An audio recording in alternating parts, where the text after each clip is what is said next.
Shri Radhe everyone, मैं आ गई हूँ आपकी अपनी फेवरेट स्टोरी पॉकेट में आसमान का आज का एपिसोड लेके। आज का एपिसोड बहुत ही इंटरेस्टिंग होने वाला है, जहाँ हम देखने वाले हैं आज की जो रानी का सच है वो दिग्विजय को पता चल जाता है और रानी से वो अपनी बेटी छीन के लेके जाएगा। तभी यहाँ एपिसोड की शुरुआत में हम देखते हैं कि दिग्विजय जो है वो बात करता रहता है एक पेशेंट से। तभी यहाँ पे हम देखते हैं कि जो ध्वनि होती है वो दिग्विजय को देख के उससे डॉक्टर अंकल कह के उसके पास जाती है। तो दिग्विजय जो होता है उसकी आवाज़ सुन के वो पहचान जाता है उसको। तो फिर वो डरने की एक्टिंग करता है, अरे ये हमारे हॉस्पिटल में एक लायन कैसे आ गया है। तो वो बोलती है कि अरे अंकल, मैं हॉस्पिटल में लायन नहीं हूँ, मैं तो ध्वनि हूँ।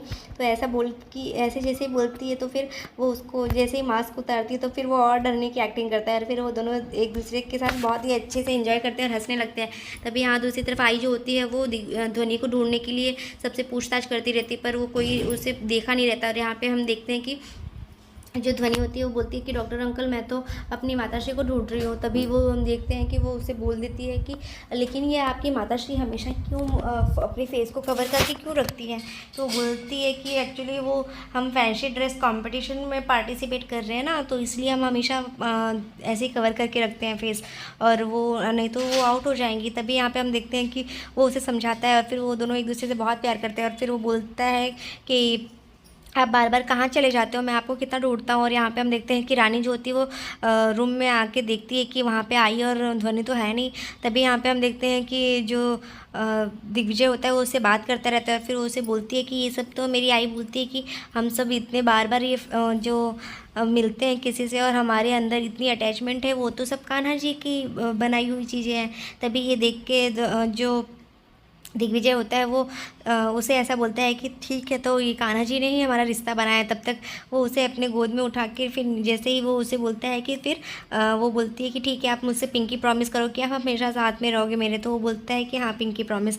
और फिर तभी हम देखते हैं कि जो इन्वेस्टर होते हैं वो आ जाते हैं और वो बोलते हैं कि आज रश्मि को डिस्चार्ज मिलने वाला है और आपकी टीम ने और आपने बहुत ही अच्छे से उसका ट्रीटमेंट किया है, तो उसके लिए आप लोग को थैंक यू बोलना था। और फिर यहाँ पर आई जो होती है वो ध्वनि को इशारे से बुला लेती है और वो चली जाती है। जैसे ही फिर वो इन्वेस्टर वहाँ से चला जाता है तो यहाँ पे हम देखते हैं कि दिग्विजय जो होता है वो ध्वनि को ढूंढता है कि अरे ये तो अभी यहीं पे थी, कहाँ चली गई। और फिर आई जो होती है उसको चुपके से यहाँ लेके आती है। अभी तभी एक जो नर्स होता है उससे पूछते हैं कि ये बच्ची कहाँ पे गई। तो फिर वो बता नहीं पाता है, तो वो बोलता है कि कोई बात नहीं, ठीक है तुम जाओ अपने काम पे। और यहाँ पे हम देखते हैं कि जैसे ही आई जो होती है वो उसे लेके आती है तो रानी जो होती है उसको बता देती है कि ये अभी तक दिग्विजय के साथ थी और उसे पता चल गया कि ये तेरी ही बेटी है। तो फिर यहाँ पे हम देखते हैं कि वो बोलती है कि आई माताश्री, ये वही डॉक्टर अंकल है जिन्होंने मेरी हेल्प की थी आपके लिए सैंडल खरीदने में मदर्स डे पे, और इन्होंने यही मुझे वहाँ पे मुंबई के कैंप में मिले थे। तो ये सब सुन के वो खुश होके बताती रहती है ये सब चीज़ें। पर यहाँ पे रानी को जब से ये सब बातें पता चलती तो वो बहुत ही शॉक्ड रह जाती है। तो वो पूछती है आप यहाँ पे क्यों आई आपको क्या ज़रूरत थी। तो बोलती है कि मैं तेरे यहाँ पे पिकनिक मनाने नहीं आई, मैं तेरे से बात करना चाहती थी, तेरे से कॉल करती थी पर तू फ़ोन नहीं उठा रही थी, जिसकी वजह से मुझे यहाँ पे आना पड़ा। तो वो बताती है कि वो वार्डन ने मुझे यहाँ पे बोला है कि आज शाम तक घर खाली करनी होगी। और यहाँ पे हम जैसे ही वो देखते हैं तो वो बोलती है कि आप लेकिन वही आपको भी एक बात बतानी थी कि अनीशा ने मुझे आज एक ऑफ़र दिया है कि मुंबई में अच्छी सैलरी है, ये सब बता के वो उसे यहाँ से दूर भेजना चाहती है। तभी यहाँ पे हम देखते हैं कि पर वो ऐसा क्यों कर रही है मुझे पता नहीं चल रहा है, और उसे शायद अब सच पता ही चल गया है कि मैं ही रानी हूँ। इसकी वजह से वो ये सब कर रही है मुझे और ध्वनि को और दिग्विजय की लाइफ से दूर करने के लिए। तभी यहाँ पे हम देखते हैं कि वो बोलती है कि तो क्या हुआ, वो अपनी लाइफ में आगे बढ़े तो तुझे क्या दिक्कत हो रही है, तो तू तो खुद ही जाना चाहती थी ना। तो वो बोलती है कि हाँ पर मैं जानती हूँ, पर ये अनीशा जो है वो बहुत ही बड़ा मेडिसिन स्मगलिंग का काम कर रही है और इसमें सिर्फ फंसेगा तो दिग्विजय। उसने पहले भी ऐसा कर दिया है और दूसरी बार वो करने के लिए इससे पहले 2 बार भी नहीं सोचेगी। तो ये सब सुन के आई जो होती है वो बोलती है कि लेकिन अपने लोग को क्या दिक्कत है, हम लोग वहाँ रह के अच्छे से रहेंगे ना, तो क्या प्रॉब्लम हो रही है। तभी यहाँ पे हम देखते हैं कि दिग्विजय जो होता है वो ऑफिस में बैठा रहता है। तभी वहाँ पे जो शांति होती है वो आती है और वो उसे बोलती है कि सर हमें एक न्यू नर्स हायर करनी पड़ेगी। तो वो बोलता है कि लेकिन क्यों, अभी तो एक पूरी टीम आई थी नर्स की, तो फिर से क्यों हायर करनी पड़ेगी। तो वो बता देती है कि ऐसी ऐसी बात है कि धवल सर ने अनीशा मैम से बोल के उस मिस दोषी के लिए एक अच्छी सी अपॉर्चुनिटी दी है, जो कि ऑफ़र है वहाँ पे मुंबई में, और वो इस ऑफ़र को एक्सेप्ट करके वो यहाँ से जा रही है। तो वो बोलता है कि इतना सब कुछ हो गया, मुझे एक बार इन्फॉर्म करना भी किसी ने नहीं ज़रूरी नहीं समझा।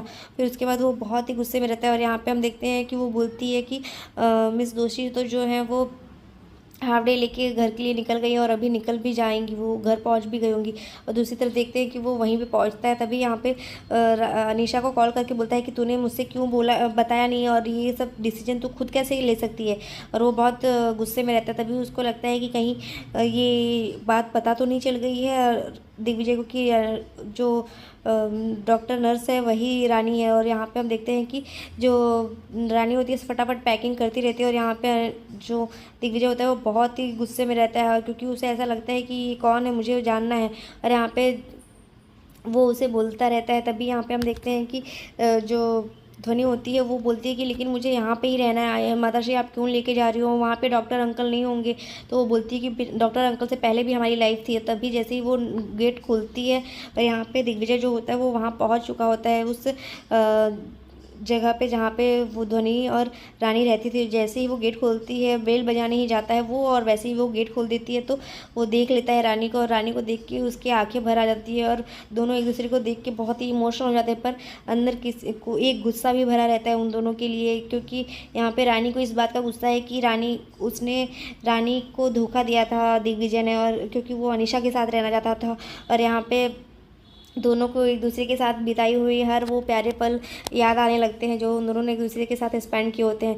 तभी यहाँ पे हम देखते हैं कि रानी भी जो होती है वो भी सारी बातों को याद करती रहती है, बट उसकी आंखों से आंसू गिरते रहते हैं। और यहाँ पे उसको इस बात का भी डर रहता है कि अब वो उसकी बेटे को लेके चला जाएगा। और यहाँ पे हम देखते हैं कि अनीशा की ये चाल जो होती है वो इसको समझ में आ जाती है, पर अभी भी वो लोग एक दूसरे से ही गुस्से रहते हैं। और यहाँ पे तभी जो ध्वनि होती है वो बोलती है डॉक्टर अंकल आप यहाँ पे।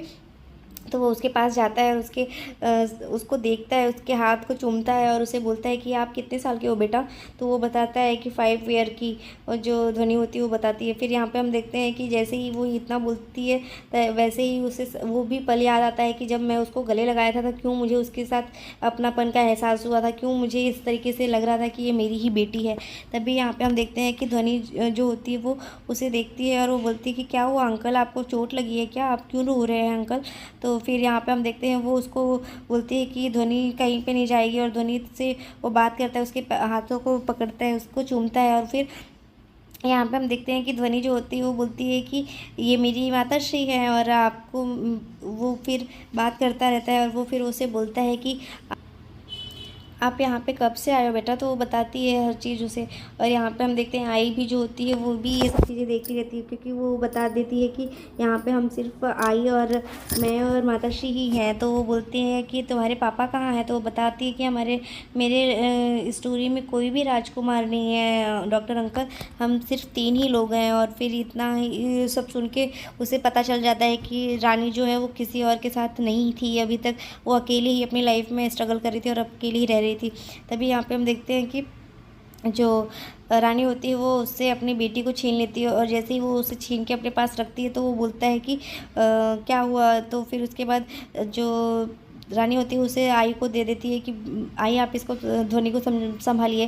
तभी जो दिग्विजय है वो उसको साइड में लेके जाता है, उससे बात करता है और बोलता है कि तुमने इतने साल तक मुझे क्यों मेरी बेटी से दूर रखा, और क्यों ये सब किया, तुमने क्या चाहती थी, तुम मुझे क्यों खुश नहीं देखना चाहती थी। तभी वो उसका हाथ पकड़ के लेके जाती है दूर, और उससे बोलती है कि तुम इस तरीके से, तुम तो बहुत खुश थे ना अनीशा के साथ, तो तुम क्यों खुश नहीं हो पा रहे हो, तुम वहीं पे रहो ना, साथ में उसके रहो, खुश रहो। मैं अपनी लाइफ में बहुत खुश हूँ, हम और मैं, मेरी बेटी और आई, हम तीनों अपनी लाइफ में बहुत खुश हैं, और हमें ज़रूरत नहीं है तुम्हारी हमारी लाइफ में कोई भी इंटरफियर करने की। और अगर तुम्हें कुछ करना है तो स्पेशली दूर रहना मेरी बेटी से, और ध्वनि से तो बिल्कुल ही दूर रहना, मुझे ज़रूरत नहीं है। तो वो बोलता है कि ऐसा तो कभी नहीं होगा, अभी तुमने इतने साल तक मुझे मेरी बेटी से दूर रखा, तुमने मुझे इस धोखे में रखा। तभी ये सब सुन के वो उसे बहुत ही उसके ऊपर गुस्सा करती है। और यहाँ पे हम देखते हैं कि रानी जो होती है उसको भी बहुत गुस्सा आता रहता है, पर दोनों एक दूसरे के ऊपर बहुत गुस्सा करते हैं। और यहाँ पे वो बोलता है कि अब तो मेरी बेटी से कोई मुझे दूर नहीं कर सकता। और यहाँ पे हम देखते हैं कि वो उसे बोलता है कि तुम तो जानती ही हो कि मैं क्या कर सकता हूँ, अब तो तुम्हें भी देखोगी। तो फिर जैसे ही वो उसे बोलता है कि रुको मैं दिखाता हूँ तुम्हें कि मैं क्या कर सकता हूँ तुम्हारे साथ। तभी वो पुलिस को कंप्लेंट कॉल करता है, तो वो पुलिस से बात करता है कि वो मुंबई वाली लड़की मिली है आपको जिसके लिए आप इन्वेस्टिगेशन कर रहे थे। तो बोलती है नहीं सर, आप अभी तक नहीं मिला। लेकिन वो बोलता है कि क्या हुआ, उसका इन्वेस्टिगेशन पूरा हो गया क्या? तो वो बोलता है कि नहीं अभी सर, अभी नहीं हुआ है। तो वो बोलता है कि वो जो नर्स हमारे हॉस्पिटल में काम करती थी उसको आपने कुछ बोला था ना कि वो कहीं जा नहीं सकती सिटी छोड़ के। तो फिर वो बोलता है कि यस सर, उसको हम एक्चुअली सबके दायरे में रखें तो उसे कहीं लेके नहीं जा सकते। तो फिर वो बोलता है कि ठीक है, मैं इस चीज़ का पूरा ध्यान रखूँगा, अगर वो कहीं जाएगी तो मैं सबसे पहले आपको इन्फॉर्म करूँगा।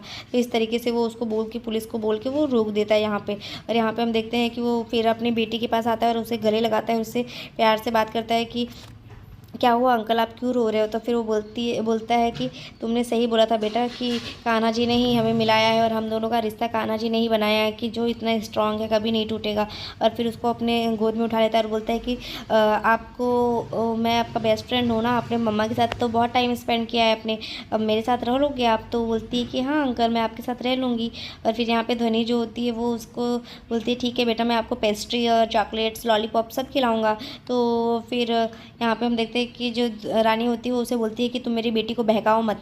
तो फिर वो बोलती है कि क्या हुआ माताश्री, आप क्यों ऐसा बोल रहे हो? आप दोनों क्यों इतने गुस्से में बात कर रहे हो? अंकल आपसे क्यों इतना गुस्से में बात कर रहे हैं? तो वो बोलती है कि जो दिग्विजय होता है वो बोलता है कि एक्चुअली बेटा, जो अब दो बड़े बहुत दिनों के बाद मिलते हैं ना तो ऐसे ही बात करते हैं। फिर इतना बोल के फिर वो गुस्से में अपनी बेटी को लेके जाता है वहाँ से। और यहाँ पे रानी जो होती है वो बहुत रोती रहती है और वो बोलती है कि मेरी बेटी मुझे छोड़ दो, मेरे पास छोड़ दो, उसको मेरे से दूर मत करो। पर यहाँ पे दिग्विजय जो होता है वो बोलता है कि अब मेरी बेटी मेरे साथ रहेगी। और फिर इतना बोल के वो वहाँ से चला जाता है।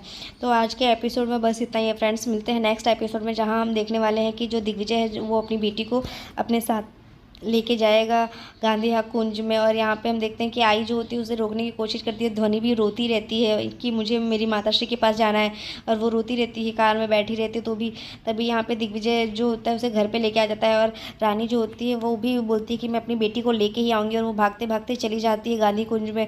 और यहाँ पे हम देखते हैं जैसे ही वो गांधी कुंज पहुँचती है सब लोग यहाँ पे पूछते रहते हैं कि ये किसकी बेटी लेके आया, दिगू तू किसकी बेटी लेके आया है? तभी यहाँ पे रानी आती है और वो बोलती है कि ये मेरी बेटी है। और इस रानी को इस तरीके से देख के सब शॉक्ड रह जाते हैं। तभी यहाँ पे नारायणी भी जो होती है वो भी देख के उसे शॉक्ड रह जाती है। तो आज के एपिसोड में बस इतना ही, मिलते हैं नेक्स्ट एपिसोड में, तब तक के लिए बाय बाय, टेक केयर।